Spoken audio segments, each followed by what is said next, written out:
Hello, my name is Russell Myers. Welcome to Issues Unite. The United States and the European Union are just nothing short of suicidal at this point. Let me start off with microchips.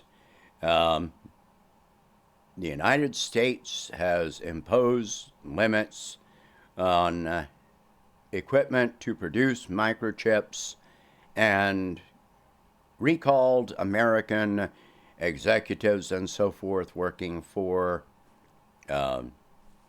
companies that produce microchips in China, which allegedly brought many companies to a standstill there. They will get past that. That's only a temporary setback, but for the executives, the equipment is another matter. They are working on becoming more independent on that, but they haven't gotten there just yet. Now, some people are going to find this to be some kind of a victory. It is not a victory. The computer chips that are produced in China, which is a considerable amount of the global supply. They are used in either completed consumer electronics or components for other consumer products, such as cars. So if you stop the production of those chips, then what is going to happen is that you don't have these things to import for sales or production. The other thing that is going to happen is that if China has a shortage of these chips, and they're also used in drones and military equipment, so, if China is going to wind up with a shortage of these chips, then they are going to just stop exporting any chips at all. That means that they are going to just seize them for domestic use. So that impacts the retail, manufacturing sectors, and so forth and so on. Okay? Well, the United States is talking about increasing our production of microchips, but it takes years to build a microchip foundry. I've talked about this before. And if we just started on that this year, it's going to be 5 to 10 years before the first microchip foundry for this expansion comes into existence. I've also talked about the water needs of microchip foundries, and so you limit the number of geographic locations that you can even produce these. With 2/3 of the United States in some level of drought, then you got a narrow geographic band which you can build any factories in. You're really going to, tie your own hands. Anyway, I am going to talk about Taiwan separately in a different video, but Taiwan is part of China, and if China, and I think that this is poking the dragon, this is another effort at the United States to try and force China's hand to, take control over Taiwan completely. But that can be done. Their control doesn't have to be an invasion, which you can't really invade your own country. All right, let's go to natural gas. Natural gas. Europe, obviously, having big problems with this. What they thought was that they would just turn off Russian gas and then get all this help and whatever from other countries, and it's not working that way. First of all, there are like a dozen LNG tankers, liquefied natural gas tankers, off the coast of Spain that cannot offload their cargo because there are not enough facilities to receive the gas. If you're moving from a pipeline to liquefied natural gas, you have to have a receiving terminal, which is a massive, huge construction, which they don't have. It's going to take years to build. And then you have to have a means of distributing the gas from that location. And they just don't have it. The only possibility would be converting the German location where the pipelines enter into Europe, which they've got the most extensive pipelines leading out from there. But can they do this? Do they have the room to build the LNG terminals? And the answer is probably no, because that's already a heavily populated area as far as manufacturing and so forth. So you can't really do that. What are you going to do? Are you going to wipe out every other, dock facility for the sake of this? Meanwhile, why are you going to spend all these billions of dollars to do this if you're trying to move toward, more renewable energy? This plays into other things. They tried to convince Qatar to divert gas to Europe, and Qatar has refused. They've got contracts with Asia, which they are going to adhere to.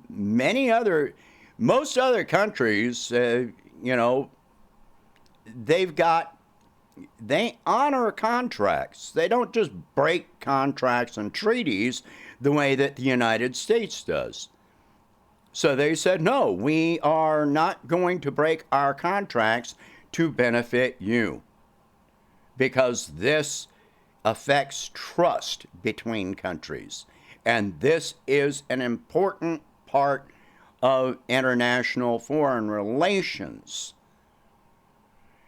Macron from France earlier this year went to Canada to try and convince Canada to increase their production of liquefied natural gas.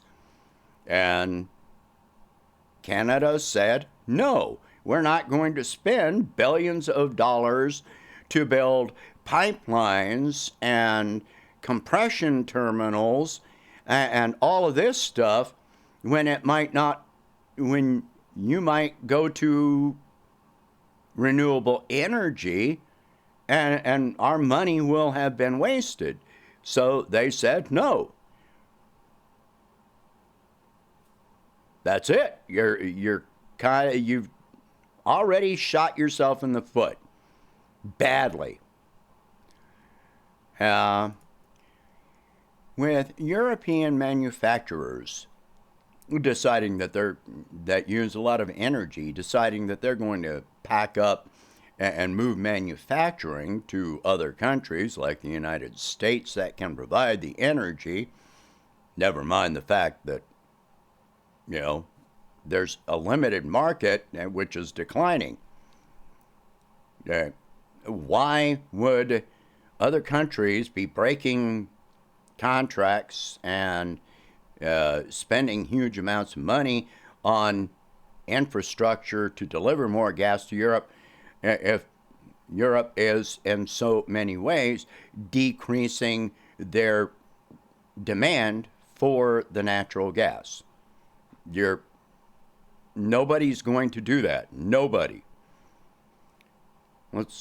And Qatar also warned them about this. They said, okay, you might just barely make it through this winter, and even that is questionable with the reserves that you built up, but you used Russian gas to build up those reserves. What are you going to do next year, and the year after that, and the year after that?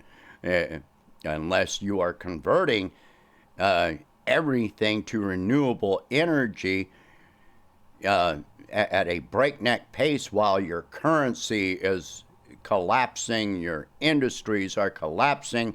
If your industries are collapsing, your tax revenue is collapsing, your employment base is collapsing. Nobody is going to do this for you. Anyway, so let's go to oil. OPEC Plus. Oh, yes, OPEC Plus decided that they were going to reduce production by 2 million barrels a day. Well, at the same time, this is not abnormal anyway. During wintertime, gas demand goes up, but oil demand goes down. You have less manufacturing, less transportation going on, etc., etc. So, they normally reduce production during the winter months. That's not abnormal, but with consumer demand and manufacturing declining, they're planning ahead. Yes, this has caused oil prices and fuel prices to go up slightly at this time, but this is going to balance out in the near future. Qatar also told the United States, and Saudi Arabia has told the United States, you have not increased your refinery capacity in many years. So even if you're producing more or whatever, you can't refine it. You have a limited refinery capacity. 2 refineries in the United States have shut down in the last 2 years. So no, they're not going to increase production, and at their expense. What would happen sooner or later is that they keep producing at a higher rate, and you wind up with oil reserves again like 2020. This time they can plan ahead. Oil reserves could build up to a level where you can't store any more oil. And what happens to oil prices at that time is that they collapse, they plummet. In 2020, there was one day where oil traders literally had to pay people to receive oil from them. And even that had a limited success rate because there was no place to store it. We were using pipelines, which are supposed to be for transport. The pipelines stopped functioning and were being used for storage.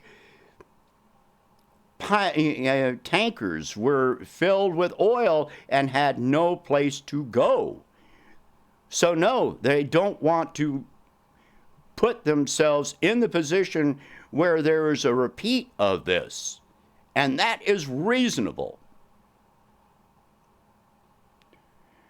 Let's go to Ukraine. Ukraine went to Israel to try and demand that Israel provide anti-aircraft equipment to Ukraine, and Israel said no. Israel has had a strong diplomatic relationship with Russia for many years. In addition, Russia has military forces right next door in Syria, and Russia has had a military base in Syria since 1974. Russia also has diplomatic relations with Iran. If there is ever going to be a resolution to the Israel-Iran